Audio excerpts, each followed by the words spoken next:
এই ভিডিওতে আমরা নবম শ্রেণীর তথ্য ও যোগাযোগ প্রযুক্তি অ্যাসাইনমেন্ট ১ নিয়ে কাজ করব, যেটা তৃতীয় সপ্তাহের জন্য দেওয়া হয়েছে।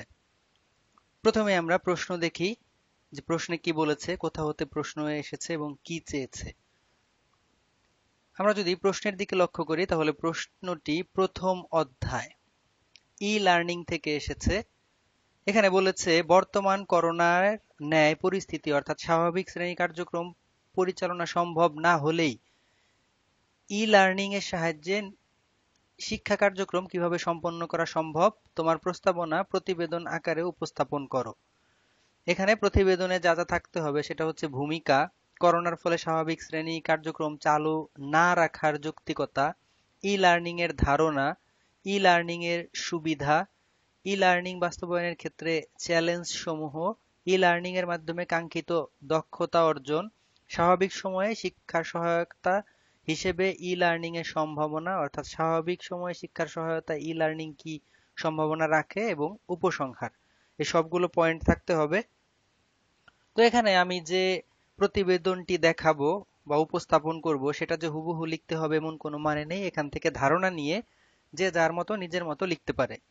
আমি এখানে যে প্রতিবেদনটি করেছি সেটা আমার মোটামুটি 5 পেজ হবে, লিখলে পারে 6-7 পেজ হবে খাতায় লিখলে, এরকম বড়। তো প্রথমেই আসছে ভূমিকা। ভূমিকা কি হবে তার আগে শিরোনাম। শিরোনাম কি হবে? শিরোনাম হবে এখানে অধ্যায়ের নাম যেটা ই লার্নিং, সেটাই। অ্যাসাইনমেন্টের শিরোনাম হবে ই লার্নিং এবং প্রতিবেদনের টাইটেলটা কি দেওয়া যায় যে করোনা পরিস্থিতিতে ই লার্নিং। করোনা পরিস্থিতিতে ই লার্নিং। তো প্রথমেই আসছে যে ভূমিকা। ভূমিকায় আমরা কি লিখব?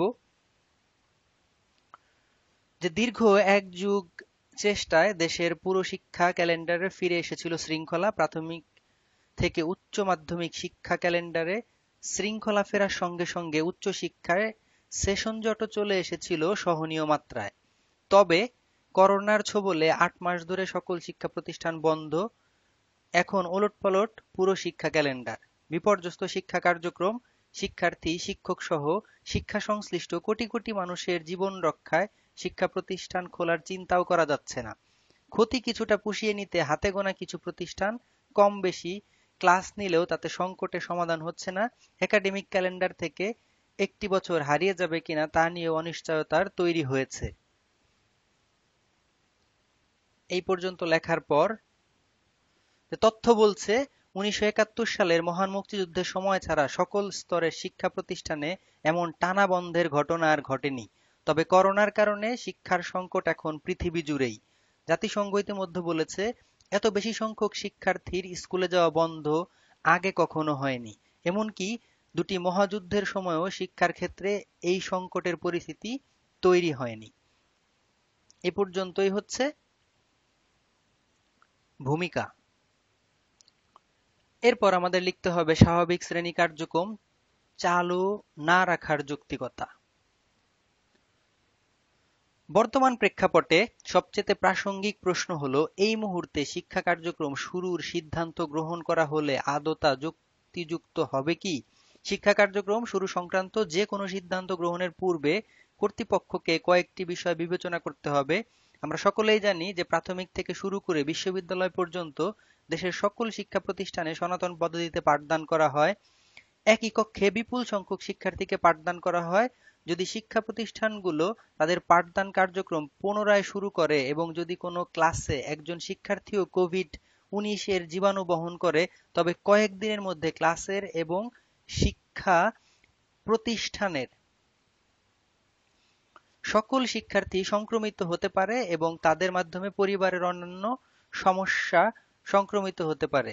এখানে সমস্যা হবে না, এখানে হবে অন্যান্য সদস্য।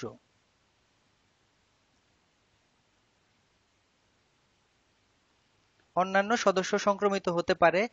এই প্রক্রিয়া চললে কমিউনিটিতে প্রায় বেশিরভাগ মানুষ সংক্রমিত হবে। ইতিমধ্যে বিশ্বের কয়েকটি উন্নত দেশে শ্রেণীকক্ষে এবং স্কুল ক্যাম্পাসগুলোতে সামাজিক দূরত্ব নিশ্চিত করে স্বাস্থ্যবিধি মেনে এবং সকল প্রকার প্রতিরোধমূলক ব্যবস্থা গ্রহণ করে শিক্ষা প্রতিষ্ঠান পুনরায় খোলা হয়েছিল। নির্দিষ্ট সময়ের ব্যবধানে শিক্ষার্থীদের শরীরের তাপমাত্রা পরিমাপ, ওই স্কুলের প্রবেশের পথে হ্যান্ড স্যানিটাইজার প্রদান সহ সকল প্রকার প্রতিরোধমূলক ব্যবস্থা গ্রহণ করে শিক্ষা কার্যক্রম শুরু করলেও কোভিড-19 সংক্রমণ রোধ করতে ব্যর্থ হয়েছে। উদাহরণস্বরূপ বলা যায় যে ফ্রান্সে প্রাথমিক বিদ্যালয় খুলে দেওয়ার পর প্রথম দিনেই ৯০ জন শিক্ষার্থী সংক্রমিত হয়েছে। একই সাথে দক্ষিণ কোরিয়াতেও স্কুল শুরু হওয়ার ফলে শিক্ষার্থীদের মধ্যে কোভিড-19 সংক্রমণ বৃদ্ধি পেয়েছে। ফলে পরিস্থিতি বিবেচনায় কর্তৃপক্ষ শিক্ষা প্রতিষ্ঠান খুলে দেওয়ার সিদ্ধান্ত পুনর্বিবেচনা করতে বাধ্য হয়েছে। আমরা যদি উন্নত বিশ্বের দিকে দৃষ্টিপাত করি তাহলে নিশ্চিতভাবে বলা যায় যে সেখানকার মতো প্রতিরোধমূলক ব্যবস্থা নিশ্চিত করা বাংলাদেশের শিক্ষা প্রতিষ্ঠানে আদৌ সম্ভব না। তাই সরকারের সিদ্ধান্তে শিক্ষা প্রতিষ্ঠান এখনো বন্ধ রয়েছে। এরপর আমাদের লিখতে হবে ই-লার্নিং এর ধারণা নিয়ে। ইলেকট্রনিক্স প্রযুক্তি নির্ভর আধুনিক শিক্ষা ব্যবস্থাকে বলা হয় ইলেকট্রনিক লার্নিং বা সংক্ষেপে ই-লার্নিং। রেডিও থেকে মোবাইল অ্যাপস পর্যন্ত সবই ই-লার্নিং এর অন্তর্ভুক্ত। ই-লার্নিং বর্তমানে বিশ্বব্যাপী অনেক জনপ্রিয়। ই-লার্নিং এর মাধ্যমে শিক্ষার্থী তার প্রয়োজন মতো একই ডিজিটাল কন্টেন্ট বা ভিডিও ক্লিপ ইচ্ছে মতো বারবার ব্যবহার করার সুযোগ পাচ্ছে। ভিডিও কনফারেন্সিং আবিষ্কারের পরে এখন শিক্ষক শিক্ষার্থীকে আলাদা আলাদা জায়গায় থেকেও সরাসরি কথা বলতে পারছে। সম্প্রতি যুক্ত হয়েছে স্মার্টফোন ভিত্তিক অ্যাপস, যেটা হচ্ছে জুম। ধারণা করা হচ্ছে অন্তত আগামী ১ দশক শিক্ষাক্ষেত্রে একচ্ছত্র আধিপত্য করবে মোবাইল অ্যাপস। ই-লার্নিং এর সবচেয়ে মজার ব্যাপারটি হলো যে ক্লাস করার জন্য আমাকে ক্লাসরুমে থাকতে হবে না, ইচ্ছে হলেই বাসায় বিছানায় বসে দেখে নিচ্ছি বিভিন্ন শিক্ষকের পড়া। এটা হচ্ছে ই-লার্নিং এর ধারণা। এরপরে আমাদের লিখতে হবে ই-লার্নিং এর সুবিধা। আজকের এই ই-লার্নিং ব্যবস্থা পুরোটাই দাঁড়িয়ে আছে ইন্টারনেটের উপর ভিত্তি করে। শুধু কি তাই, এখনকার দিনে আর কম্পিউটার লাগছে না যদি হাতে একটা স্মার্টফোন থাকে ইন্টারনেট কানেকশন সহ। প্রযুক্তির এই যুগে শিক্ষা গ্রহণের পাশাপাশি শিক্ষা প্রদানটাও তুলনামূলক অনেক সহজ কাজ হয়ে দাঁড়িয়েছে। শুধু ইউটিউবেও যে কত হাজার হাজার বিষয় শেখার ভিডিও আছে তা বলে শেষ করা যাবে না। আর নতুন কোর্স বা নতুন ভিডিওর খবর জানাতে সোশ্যাল মিডিয়া, ইনস্ট্যান্ট মেসেঞ্জার এগুলো তো আছেই। কাজেই পিছিয়ে পড়ার প্রশ্নই ওঠে না।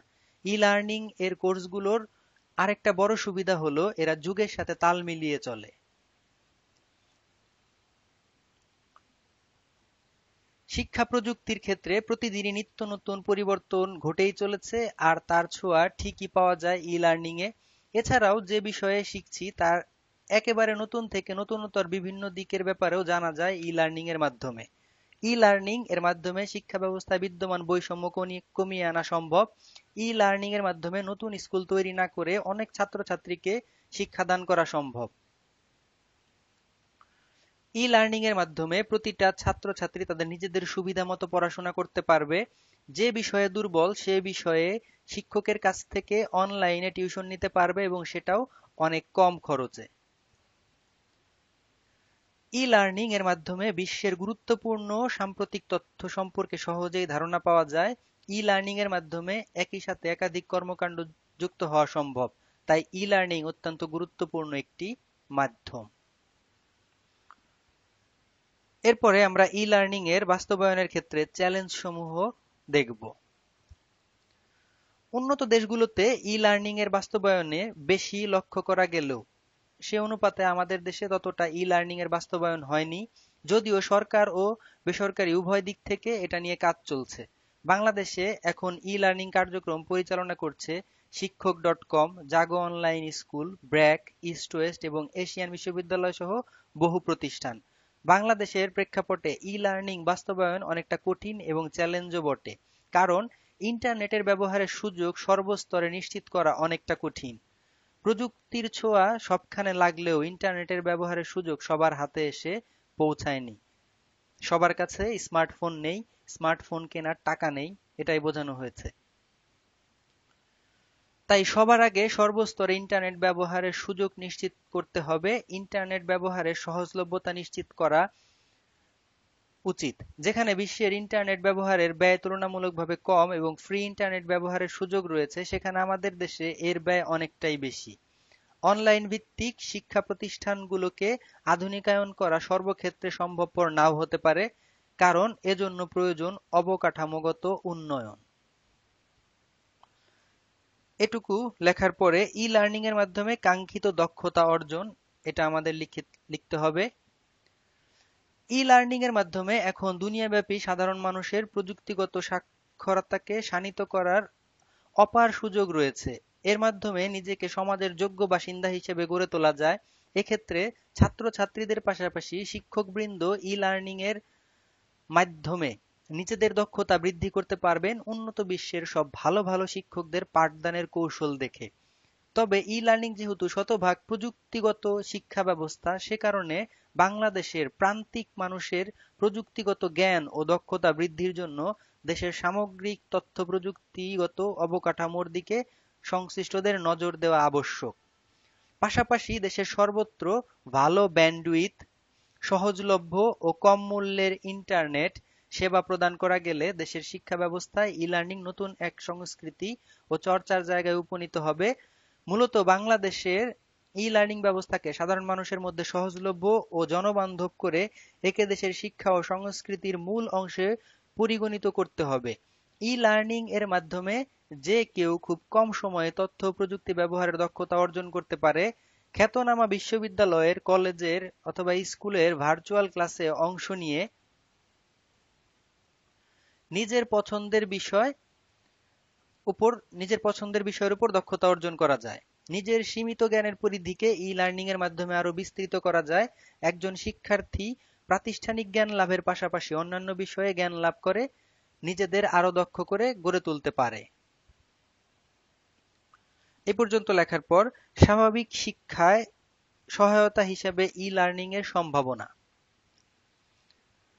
বর্তমানে করোনা পরিস্থিতিতে শিক্ষা সহায়তায় ই লার্নিং এর প্রয়োজনীয়তা বিশেষভাবে পরিলক্ষিত হলেও করোনা পরবর্তী সময়ে ই লার্নিং আরো গুরুত্বপূর্ণ ভূমিকা রাখতে পারে, কারণ ইতোমধ্যে অনেক শিক্ষা প্রতিষ্ঠানে শিক্ষার্থীকে ই লার্নিং এর মাধ্যমে পাঠদান করানো হচ্ছে।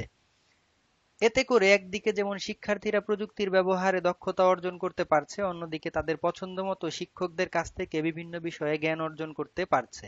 শুধু গতানুগতিক জ্ঞান লাভের মাধ্যমে একজন শিক্ষার্থী পরিপূর্ণ শিক্ষিত হতে পারে না। তাই বইয়ের পাশাপাশি ই লার্নিং এর মাধ্যমে শিক্ষার্থীরা একাধিক বিষয় সম্পর্কে জ্ঞান লাভ করতে পারে, যা তাদের উন্নত জীবন গঠনে সহায়ক ভূমিকা রাখতে পারে। তাছাড়া ই লার্নিং এ কোনো শিক্ষার্থী কিছু না বুঝলে পরবর্তীতে সেই লেকচারটি পুনরায় দেখে নিতে পারে। তাই বলা যেতে পারে করোনা পরবর্তী সময়ে শিক্ষা সহায়তায় ই লার্নিং এর অনেক সম্ভাবনা রয়েছে। এরপরে আমাদের লিখতে হবে উপসংহার।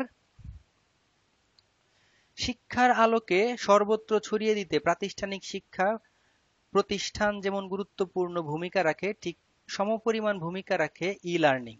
যেখানে আধুনিক প্রযুক্তি সর্বস্তরে বিরাজ করছে, সেখানে শিক্ষাকে ডিজিটালাইজেশনে রূপান্তর করতেই ই লার্নিং এর আরো প্রসার বৃদ্ধি করা প্রয়োজন। ই লার্নিং এর মাধ্যমে একজন ব্যক্তি নিজেকে বিভিন্ন বিষয়ে দক্ষ করে গড়ে তুলতে পারে। তাছাড়া ই লার্নিং এর মাধ্যমে যে কেউ চাইলে সেই দক্ষতা কাজে লাগিয়ে যেমন অর্থ উপার্জন করতে পারে, ঠিক তেমনি বিদেশ থেকে উচ্চতর ডিগ্রি অর্জন করতে পারে। তাই ই লার্নিং কে গুরুত্ব দিয়ে আমাদের দেশের তথ্য ও যোগাযোগ প্রযুক্তিকে আরো উন্নত করা প্রয়োজন। এর মাধ্যমে এই প্রতিবেদনটি শেষ হবে। তো এখানে আমি যা বললাম বা যা দেখালাম হুবহু তাই লিখতে হবে এমন কোনো কথা নেই। এখান থেকে বই পড়ে আরো নতুন কিছু যোগ করে অথবা এখান থেকে কিছু বাদ দিয়ে যে কেউ লিখতে পারবে।